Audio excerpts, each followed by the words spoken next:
బుచ్చిరెడ్డిపాలెం మండలంలో TDP party 43వ ఆవిర్భావ దినోత్సవ వేడుకలు ఘనంగా జరిగాయి. పట్టణంలోని మర్రిచెట్ల సెంటర్ వద్ద కోవూరు ఎమ్మెల్యే వేమిరెడ్డి ప్రశాంతిరెడ్డి ముఖ్య అతిథిగా హాజరై టీడీపీ జెండాను ఆవిష్కరించారు. అనంతరం పార్టీ బలోపేతం కోసం కృషి చేస్తున్న ఇద్దరు సీనియర్ నాయకులను ఆమె ఘనంగా సత్కరించారు. దివంగత నేత, మాజీ ముఖ్యమంత్రి, పార్టీ వ్యవస్థాపకులు నందమూరి తారక రామారావు విగ్రహానికి పూలమాల వేసి నివాళులు అర్పించారు. ఈ సందర్భంగా ఎమ్మెల్యే వేమిరెడ్డి ప్రశాంతిరెడ్డి మాట్లాడుతూ, మహనీయుడు, దివంగత నేత నందమూరి తారక రామారావు స్థాపించిన తెలుగుదేశం పార్టీ దేశంలోనే చారిత్రాత్మక పార్టీగా మారిందని కొనియాడారు. జాతీయ నాయకుల నుంచి రాష్ట్ర స్థాయి నాయకుల వరకు తెలుగుదేశం పార్టీని ఎంతో గౌరవిస్తున్నారన్నారు. రాష్ట్రంలో ముఖ్యమంత్రి చంద్రబాబు నాయుడు సంక్షేమం, అభివృద్ధి సమపాలలో చేస్తున్నారన్నారు. ఉమ్మడి ఆంధ్రప్రదేశ్లో హైదరాబాద్ను సైబరాబాద్గా మార్చిన ఘనత చంద్రబాబు నాయుడికే దక్కుతుందన్నారు. రాబోయే రోజుల్లో ఆంధ్ర రాష్ట్రాన్ని అభివృద్ధి చేయడానికి 2042 విజన్తో ముందుకెళ్తున్నారన్నారు. తాము అధికారంలోకి రావడానికి కృషి చేసిన కార్యకర్తలను విస్మరించే పరిస్థితి ఉండకూడదన్నారు.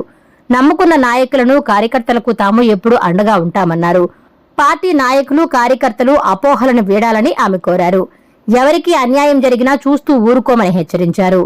ఈ కార్యక్రమంలో చైర్పర్సన్ మోర్ల సుప్రజామురళి, వైస్ చైర్మన్లు నజ్రీన్, శివకుమార్, పట్టణ అధ్యక్షులు ఎంవి శేషయ్య, రూరల్ అధ్యక్షులు హరికృష్ణ, పలువురు ప్రజాప్రతినిధులు, టీడీపీ నాయకులు, కార్యకర్తలు తదితరులు పాల్గొన్నారు.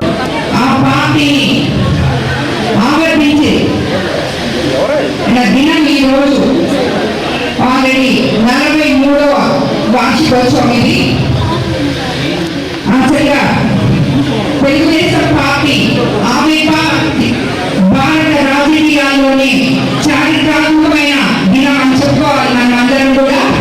ఎందుకంటే ఆ పార్టీకి మొత్తం నేషనల్ లీడర్స్ దగ్గర నుంచి మన స్టేట్ లీడర్స్ వరకు తెలుగుదేశం పార్టీ అంటే ఎంతో గౌరవం ఇస్తారు. అది నందమూరి తారక రామారావు గారి వల్ల, అదేవిధంగా మన ముఖ్యమంత్రి ఎవరైతే ఉన్నారో సంక్షేమం, అభివృద్ధి సమపాలనలో నిర్వహిస్తూ ఇది వరకు 2020కి ఎలాగైతే మన ఉమ్మడి రాష్ట్రాల్లో హైదరాబాద్ సిటీగా మార్చారో, ఇప్పుడు మళ్ళీ ఆయన 42 విజన్ 42 అని చెప్పి ఇప్పుడు మళ్ళీ కొత్తగా వచ్చారు 2042 అని చెప్పి. అదేవిధంగా ఈ ఇద్దరి అడుగుజాడల్లో నడుస్తున్న మన యువ నాయకులు లోకేష్ బాబు గురించి మీకందరికీ నేను చెప్పలేదు. ఎందుకంటే యువగలంతో పాదయాత్ర చేసి ఈరోజు అందరూ కలిసి అధికారంలోకి వచ్చిన తర్వాత ఏ విధంగా అయితే మనం అధికారంలోకి వచ్చామో అన్న విషయాన్ని మర్చిపోకుండా ప్రతి కార్యకర్తకి, ప్రతి తెలుగుదేశం నాయకుడికి